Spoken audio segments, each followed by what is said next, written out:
Elle a été emprisonnée à vie pour cause de meurtre, une affaire tragique qui a secoué Bristol.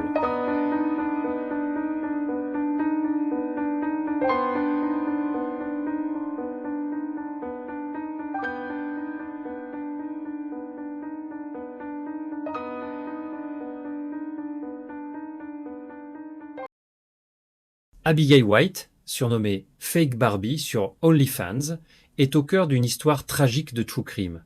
Née en 1998, elle avait 24 ans lors des faits survenus il y a 3 ans à Bristol, au Royaume-Uni. Abby grandit dans une famille instable, ses parents divorcent tôt, et elle subit des violences physiques et sexuelles de son beau-père.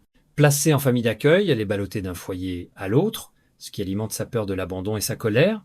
À l'école, ses crises de rage l'amènent à une expulsion et à un placement dans un établissement spécialisé. À 13 ans, elle commence à boire et à 15 ans, elle consomme de la cocaïne, aggravant son instabilité. À 18 ans, Abby vit seule et entame une relation avec Bradley Lewis, plus jeune de 2 ans. Ils ont 3 enfants en 4 ans, malgré une situation financière précaire. Abby ouvre un compte OnlyFans en 2020, gagnant 50 livres la première année, mais son succès s'effondre rapidement.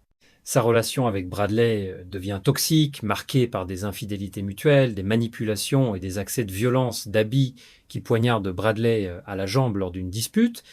En 2022, les services sociaux, alertés par la violence d'Abby, notamment une agression en boîte de nuit, imposent la séparation du couple pour protéger les enfants.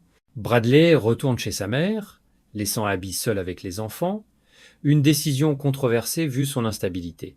Abby menace Bradley de suicide et de meurtre s'il la quitte, le piégeant dans une relation destructrice.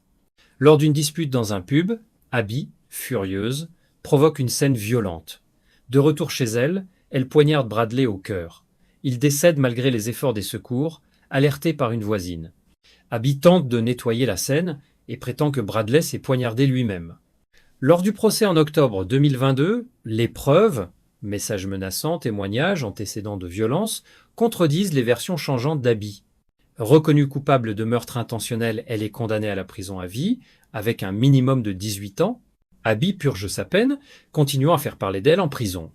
Les enfants du couple sont probablement placés en adoption, et le 4e enfant de Bradley, issu d'une autre relation, grandira sans père. Cette tragédie, marquée par l'instabilité et la violence, aurait pu être évitée avec une prise en charge précoce d'Abby.